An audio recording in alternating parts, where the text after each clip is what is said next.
आज के इस वीडियो में क्लास 12 के रसायन विज्ञान पेपर हल के बारे में बताया जाएगा। 2025 में जो रसायन विज्ञान का पेपर हुआ था, पेपर का कोड 347 केडी के सभी प्रश्नों को हल करके बताया जाएगा। तो एक एक प्रश्न को जो है आप सभी लोग अच्छे से तैयार कर लीजिए। तो पहला जो क्वेश्चन क्या है, अब यहाँ पहला क्वेश्चन के बारे में समझेंगे कि पहला क्वेश्चन क्या दिया हुआ है।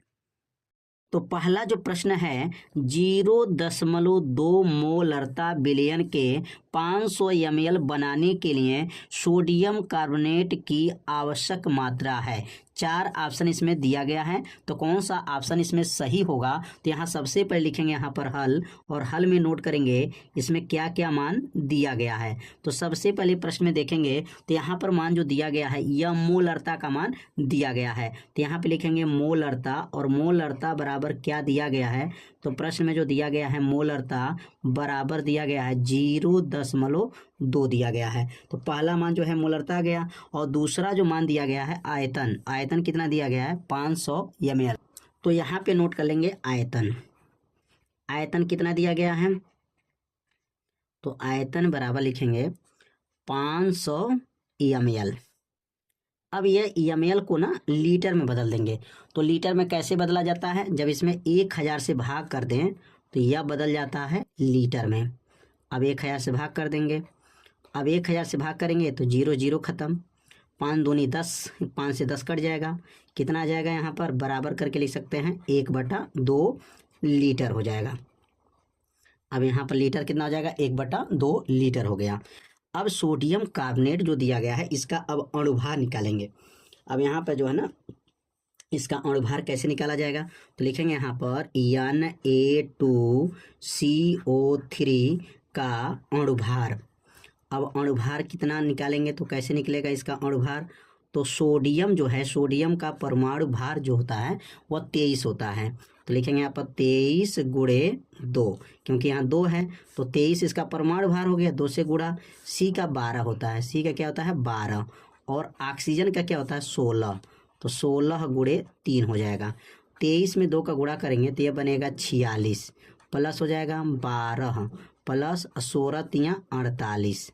अब इसको जोड़ लेंगे तो कितना आ जाएगा, तो तीनों को जो जोड़ा जाएगा तो 106 आ जाएगा। कितना आ जाएगा 106 आ जाएगा। और इसमें पूछा क्या गया है, तो इसमें मात्रा पूछा गया है। क्या पूछा गया, मात्रा की गणना कीजिए। तो यहाँ लिखेंगे मात्रा बराबर प्रश्नवाचक, मतलब मात्रा बराबर इसमें पूछा गया है, तो मात्रा बराबर जो है प्रश्नवाचक चिन्ह लगा देंगे कि मतलब इसमें मात्रा पूछ रहा है कि मात्रा की गणना कीजिए। तो प्रश्न में किसका किसका मान दिया है, तो पहला मान मोलरता का दिया गया है, और मोलरता का मान 0.2 है। आयतन 500 ml था, इसको लीटर में ला दिए, 1000 से भाग करेंगे, 5 दूनी 10, 1/2 लीटर आ गया, और इसका अणुभार 106 आ गया, और मात्रा बराबर जो है पूछा जा रहा है। तो यहाँ सबसे पहले जो है ना इसका सूत्र लिखेंगे। अब इसका सूत्र क्या होता है, तो यहाँ पर सूत्र लिख लेंगे मोलरता बराबर क्या होता है, मोलरता बराबर होता है, मोलरता बराबर, अब सूत्र को पहले आप लोग याद रखिएगा। मोलरता बराबर होता है मात्रा, क्या होता है मात्रा बटा हो जाएगा, और नीचे लिखेंगे अणुभार, क्या रहेगा यहाँ पर अणुभार, और गुणे जो होता है अणुभार गुणे आयतन जो होता है ना वह लीटर में होता है। क्या होता है, आयतन जो होता है लीटर में होता है, आयतन लीटर में होता है। यहाँ पर जो लिखे हैं मोलरता बराबर क्या होता है, मात्रा बटा अणुभार गुणे आयतन। अब यहाँ पर मात्रा की गणना करेंगे तो इसका गुणा दोनों में हो जाएगा, इसका जो है मोलरता का गुणा अणुभार गुणे आयतन हो जाएगा। तो मात्रा बराबर अगर मान निकालेंगे तो क्या बनेगा, तो मात्रा बराबर हो जाएगा मोलरता, क्या रहेगा यहाँ पर मोलरता गुणे जो होता है अणुभार गुणे आयतन हो जाएगा, गुणे का हो जाएगा यहाँ पर आयतन। अब ये तीनों का जो है गुणा कर लिया जाएगा। तो अब तीनों को जब गुणा करेंगे तो मान क्या आ जाएगा यहाँ पर, तो मोलरता का मान पहले भरेंगे, तो मोलरता कितना आया था, तो मोलरता बराबर आया था 0.2 आया था, और अणुभार कितना आया था 106 आया था, और जो है आयतन कितना आया था 1/2 आया था। तो 2 से 106 को काट दीजिए, 2 से जब 106 कट जाएगा तो कितने बार में कटेगा, तो 53 बार में होगा। और 53 का दुगुना कर देंगे तो क्या बनेगा, 53 का दुगुना 106 हो जाएगा और एक स्थान दशमलव लगा देंगे, 10.6 हो जाएगा, 10.6 ग्राम हो जाएगा। अब यहाँ पर जो है ग्राम आ जाएगा, तो इसमें 10.6 ग्राम कौन है, तो देखेंगे यहाँ पर 10.6 ग्राम सी वाला विकल्प जो है क्या है, सही है। तो कैसे इसको हल किया गया है, एक एक लाइन को जो है आप लोग समझ लीजिएगा। यहाँ पर इसका सूत्र लिखे हैं, मोलरता बराबर मात्रा बटा अणुभार गुणे आयतन, और आयतन वह लीटर में होता है, और मोलरता में इसमें गुणा कर लेंगे तो तीनों का गुणा हो जाएगा, मोलरता गुणे अणुभार गुणे आयतन। मोलरता का मान रख दीजिए, अणुभार का मान रख दीजिए, आयतन का मान, 2 से 106 को काटे 53, फिर 2 में इसमें गुणा किए 0.2 में, तो 10.6 ग्राम जो है इसका मान निकल आया। तो विकल्प नंबर जो सी है वो विकल्प नंबर सी क्या है, सही है। तो पहला जो प्रश्न जो है आप लोग अच्छे से समझ गए होंगे। तो अब सीखेंगे अब दूसरा प्रश्न इसमें क्या है। तो अगला जो प्रश्न है, निम्नलिखित में रंगहीन आयन है। अब यहाँ बताना है किसमें जो है रंगहीन आयन बनाएगा। तो यहाँ सबसे पहले देखेंगे ये निकिल है, और निकिल का जो रोल नंबर होता है आपको याद रखना पड़ेगा। पहला निकिल का रोल नंबर क्या होता है, तो निकिल का रोल नंबर 28 होता है। कितना होता है, 28।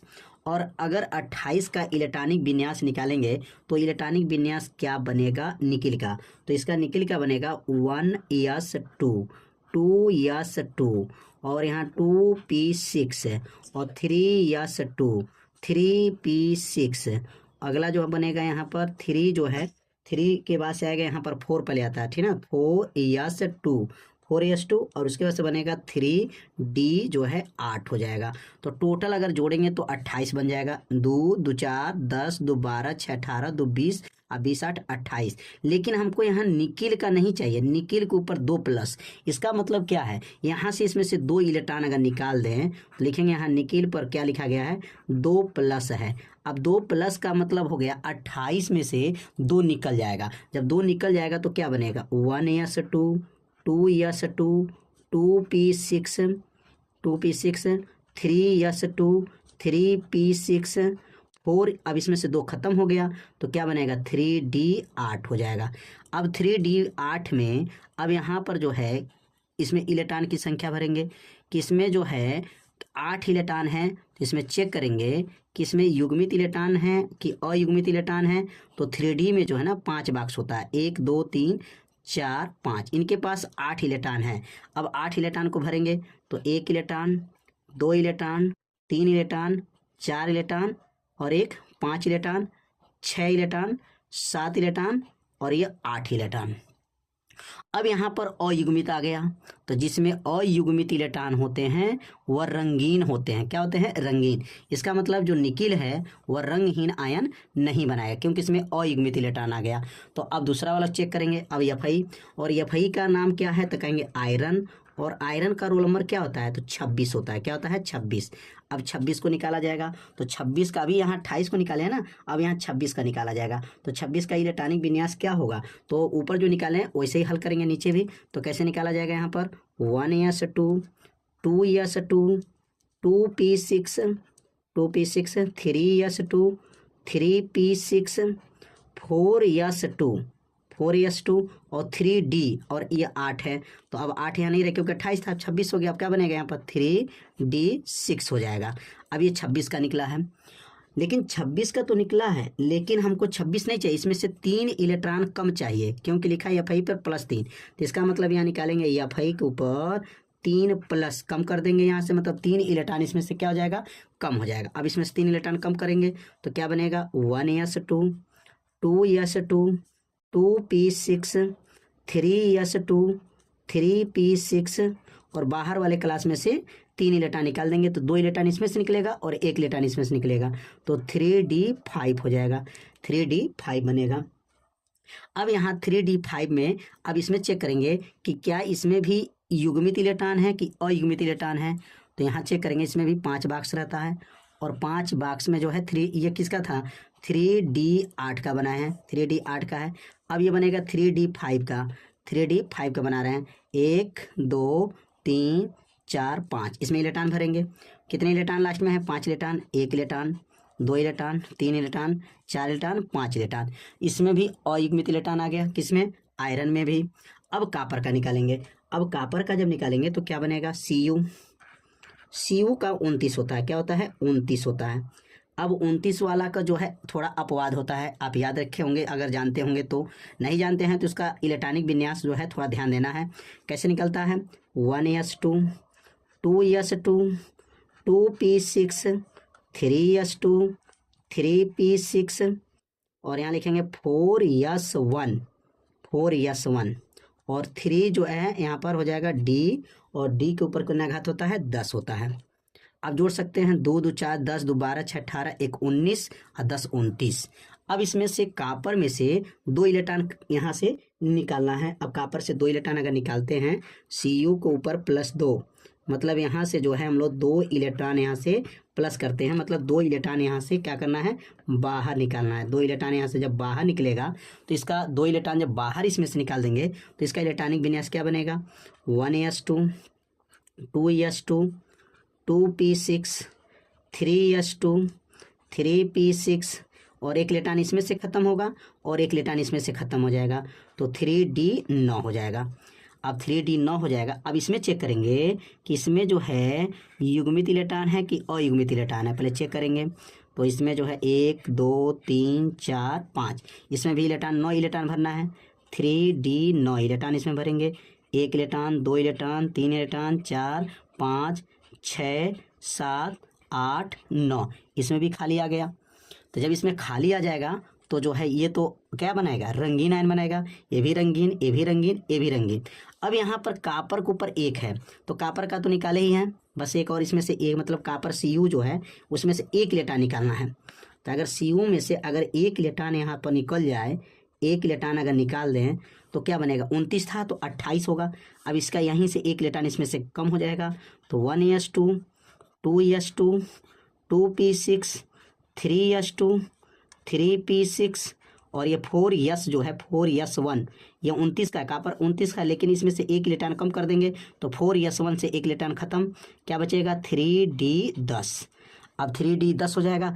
अब इसमें चेक करेंगे कि अयुग्मित इलेक्ट्रॉन है कि युग्मित इलेक्ट्रॉन है, तो इसमें चेक करेंगे 5 बॉक्स इसमें बना लेंगे, 1 2 3 4 5, इनके पास 3d10 10 इलेक्ट्रॉन है, 1 इलेक्ट्रॉन 2 3 4 5 6 7 8 9 10, ये पूरा भर गया।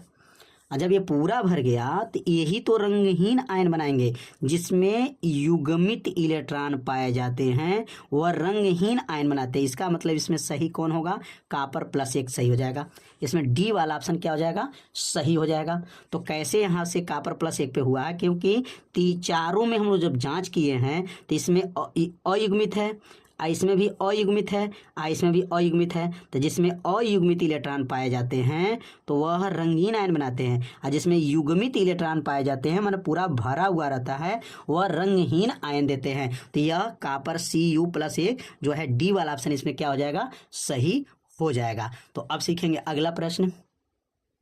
अब अगला जो प्रश्न दिया गया है, संकर आयन Ni निकल दिया गया है, साइनाइड के नीचे 4 घात है नीचे और ऊपर x घात में x का मान बताना कि मतलब यहाँ x का मान क्या होगा। तो कैसे इसको हल करेंगे, तो सबसे पहले जो है अब यहाँ निकिल का जो है ऑक्सीजन संख्या कितना होता है तो 2 होता है, और Cn का कितना होता है तो Cn का यहाँ पर जो होता है -1 होता है।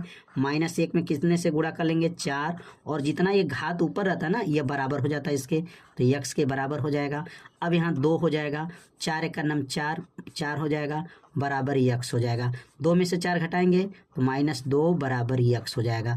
मतलब इसमें ऑप्शन कौन सही हो जाएगा, तो x का मान जो निकला है वो -2 निकला है, तो इसका मतलब C वाला ऑप्शन क्या हो जाएगा इसमें सही हो जाएगा। -2 जो है इसमें क्या है सही है। एक बार समझ लेते हैं, निकिल का जो है ऑक्सीजन संख्या 2 होता है, साइनाइड का जो है -1 होता है, 4 से गुणा कर लेंगे, 4 1 का नाम 4, 2 में से 4 घटाएंगे -2 बराबर x हो गया। तो x का मान इसमें पूछा गया है तो ऑप्शन जो है इसमें C वाला ऑप्शन क्या हो जाएगा सही हो जाएगा। अब अगला जो प्रश्न दिया गया है, अब यहाँ पर अभिक्रिया दिया गया है CH3COCl और हाइड्रोजन के साथ क्रिया करना है और बेरियम सल्फेट यहाँ पर जो है उपस्थित है और यहाँ बताना है कि क्या उत्पाद बनेगा। तो यहाँ पर जो रिएक्शन कराएंगे तो कैसे रिएक्शन होगा, सबसे पहले क्या लेंगे यहाँ पर CH3 और यहाँ लिखेंगे CO और Cl और किसके साथ क्रिया करा देंगे, हाइड्रोजन के साथ क्रिया कराएंगे और किसके उपस्थित में क्रिया कराएंगे तो BaSO4 बेरियम सल्फेट के उपस्थित में क्रिया कराएंगे तो यह EH के साथ Cl आ जाएगा तो बाहर इसमें चला जाएगा EHCl, क्या बाहर जाएगा EHCl बाहर हो गया। अब इसमें एक H बच गया, अब इसके साथ आ जाएगा तो क्या बनेगा CH3CHO हो जाएगा। अब CHO बचेगा तो CHO का नाम क्या है, एल्डिहाइड।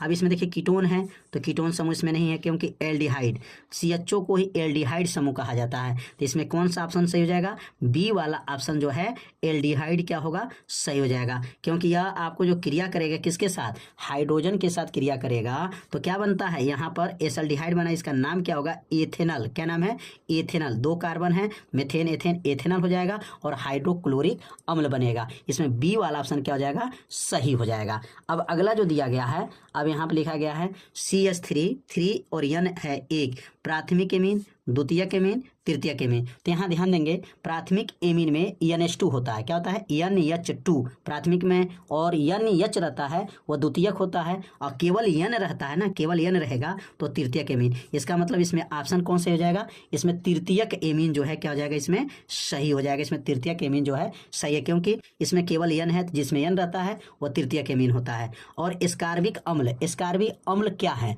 तो एस्कार्बिक अम्ल जो है विटामिन है, एंजाइम है, प्रोटीन है, हार्मोन है। तो याद रखेंगे एस्कार्बिक अम्ल जो होते हैं वो विटामिन होते हैं, क्या होते हैं, विटामिन। इसमें ए वाला ऑप्शन क्या हो जाएगा, सही हो जाएगा। अब अगला प्रश्न के बारे में समझेंगे। अगला प्रश्न क्या है, अगला जो प्रश्न दिया गया है, हिमांक में औनमन एवं विलय के मोलर द्रव्यमान में क्या संबंध है। तो यहाँ हिमांक का जो औनमन है वह विलय के मोलर द्रव्यमान में केवल आपको संबंध बताना है, तो दोनों के बीच में क्या संबंध बनते हैं। तो यहाँ पर जो हिमांक का औनमन होता है उसको ΔTEF से प्रदर्शित करते हैं। कैसे, TEF से प्रदर्शित करते हैं और यह समानुपाती होता है विलय के मोलर के, विलय के मोलर द्रव्यमान के वह समानुपाती होता है। तो ΔTEF समानुपाती यम, इसमें केवल बताना है कि हिमांक के औनमन विलय के मोलर द्रव्यमान में क्या संबंध है, तो ΔTEF समानुपाती यम होता है। अगर इस समानुपाती को हटा दें तो लिखेंगे ΔTEF बराबर हो जाएगा और यहाँ लिखेंगे KF हो जाएगा और बगल में हो जाएगा यम। अब यहाँ लिखना चाहें KF क्या है, तो KF एक नियतांक है जो क्या बनेगा, विलय के जो है, विलय के जो है मोलर, क्या बोलेंगे, मोलर स्थिरांक बनेगा। क्या बनेगा, इसका नाम विलय का जो है मोलर जो है स्थिरांक कहा जाएगा। मतलब KF एक नियतांक में आता है, इसने जो है इसको स्थिरांक भी कहा जाता है। तो ये आपको संबंध बताना था, केवल हिमांक में औनमन और विलय के मोलर द्रव्यमान में क्या संबंध है। तो संबंध जो है आप लोग समझ गए होंगे कि ΔTEF जो है समानुपाती क्या होता है, यम के होते हैं, और यम क्या क्या नाम है, विलय के मोलर द्रव्यमान होते हैं। अब अगला जो प्रश्न है, अगला प्रश्न क्या दिया गया है, अम्लीय और क्षारीय माध्यमों में KMnO4 का तुल्यांकी द्रव्यमान भिन्न होता है, क्यों। अब यह जो है अम्लीय माध्यम, क्षारीय माध्यम में जो पोटेशियम पर मैग्नेट होते हैं उनके तुल्यांकी जो द्रव्यमान अगर निकालते हैं तो वह भिन्न क्यों होते हैं, क्या कारण होता है कि ऐसा होता है। तो बहुत आसान उत्तर है। क्या आप जानते हैं कि हम जानते हैं कि जो पोटेशियम पर मैग्नेट होता है ना वह प्रबल आक्सीकारक पदार्थ होता है। क्या होता है, प्रबल मतलब शक्तिशाली जो है आक्सीकारक पदार्थ होता है। यह अम्लीय माध्यम, क्षारीय माध्यम, उदासीन माध्यम, 3 माध्यम होते हैं। अम्लीय माध्यम, क्षारीय माध्यम और उदासीन माध्यम में अलग अलग तरीके से क्या करते हैं, क्रिया करते हैं। अलग अलग तरीके से अम्लीय माध्यम में जो क्रिया करेगा वह अलग रहेगा, क्षारीय माध्यम जब क्रिया करेगा तो अलग पदार्थ से क्रिया करेगा, उदासीन से क्रिया करेगा तो अलग पदार्थ से क्रिया करेगा। तो क्रिया करता है और अलग अलग उत्पाद बनाता है। जब अम्लीय से क्रिया करेगा तो अलग उत्पाद बनाएगा, क्षारीय से क्रिया करेगा तो अलग उत्पाद बनाएगा, उदासीन से क्रिया करेगा तो अलग उत्पाद बनाता है। और जब उत्पाद जब बनाता है ना तो उसमें ऑक्सीकरण संख्या में परिवर्तन होता है। मेन कारण क्या है, ऑक्सीकरण संख्या में क्या हो जाता है, परिवर्तन हो जाता है। और जब ऑक्सीकरण संख्या में परिवर्तन होता है इसलिए इसका अलग अलग माध्यम में तुल्यांकी भार क्या होता है,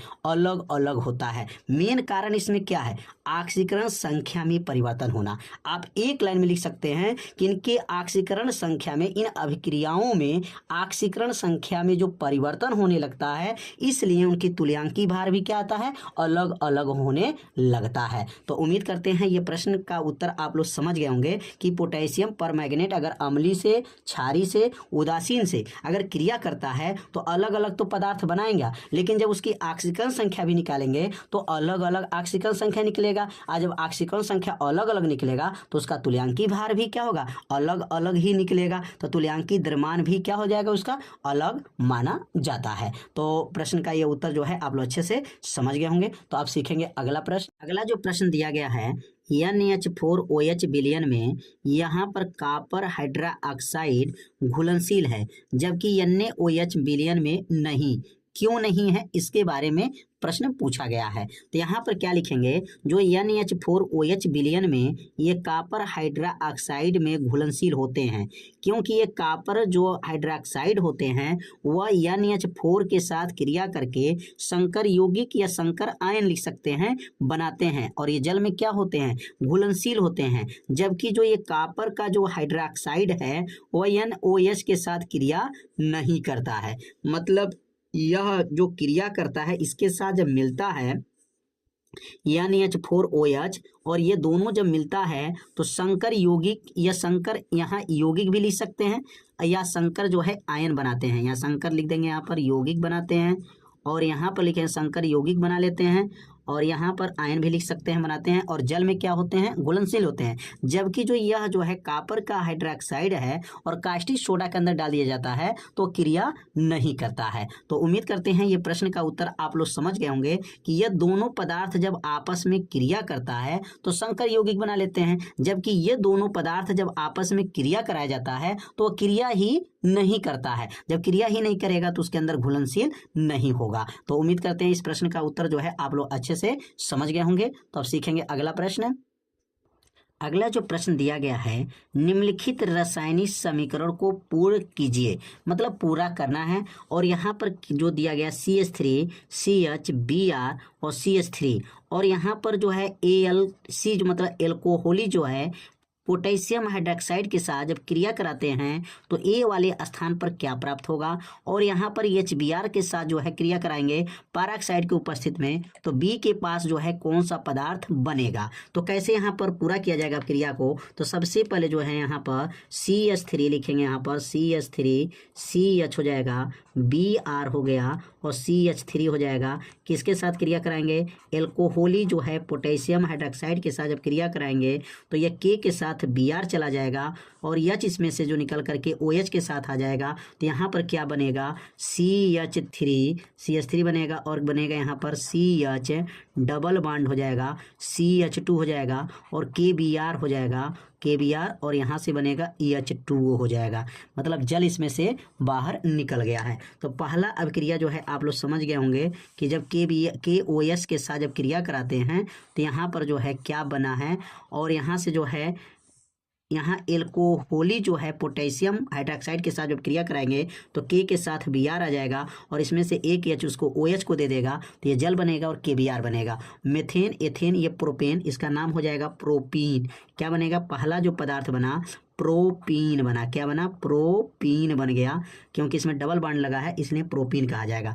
अब ये प्रोपीन की क्रिया पैरोक्साइड के साथ जो है HBr के साथ कराएंगे तो क्या बनेगा, तो यह तो ए वाला पदार्थ बन गया, प्रोपीन बना। अब बी वाला पदार्थ को बनाएंगे कि कैसे बनेगा, तो ये बनेगा CH3 CH और यहाँ बनेगा डबल बॉन्ड CH2, और किसके साथ क्रिया कराएंगे तो HBr के साथ क्रिया कराएंगे, और किसके उपस्थित में, पैरोक्साइड की उपस्थिति में जो है क्रिया कराना है। तो पैरोक्साइड की उपस्थिति में जब क्रिया होता है तो एंटी मार्कोनी का जो है नियम लागू होता है, और ये Br जो है ना, यहाँ Br जो होता है अधिक वाले हाइड्रोजन के पास चला जाता है और ये हाइड्रोजन जो है कम वाले हाइड्रोजन के पास चला जाता है। तो क्या बनेगा यहाँ पर, एंटी मार्कोनी के नियम से CH3 हो जाएगा और यहाँ लिखेंगे यहाँ पर CH2 हो जाएगा, CH2, और यहाँ लिखेंगे CH2Br हो जाएगा। तो ये जो बना है वन जो है वन ब्रोमो, इसको वन ब्रोमो कहेंगे, और इसका क्या नाम है, मेथेन एथेन प्रोपेन, तो वन ब्रोमो प्रोपेन इसका नाम हो जाएगा। और यही पदार्थ जो है बी वाला यौगिक बन जाएगा। तो बी वाला स्थान पे क्या बनेगा और ए वाला स्थान पे क्या बनेगा, समझ गए होंगे। ए के स्थान पर प्रोपीन बनेगा, प्रोपीन, और बी वाले स्थान पे क्या बनेगा, वन ब्रोमो प्रोपेन बनेगा। तो उम्मीद करते हैं यह प्रश्न आप लोगों को अच्छे से समझ में आ गया है। तो आज के जो इस वीडियो में प्रश्न नंबर 1 के सभी प्रश्न और प्रश्न नंबर 2 के सभी प्रश्नों को जो है हल करके बताया गया है। तो आज का ये वीडियो आप लोगों को कैसा लगा एक बार जरूर कमेंट कीजिएगा, वीडियो को लाइक कर दीजिएगा, और चैनल पे यदि आप पहली बार आए होंगे तो चैनल को सब्सक्राइब जरूर कर लीजिएगा। अगले भाग में जो है प्रश्न नंबर 3 से लेकर के आगे के सभी प्रश्नों को हल करके बताया जाएगा। तो मिलते हैं अब अगले भाग में, तब तक के लिए जय हिंद, जय भारत।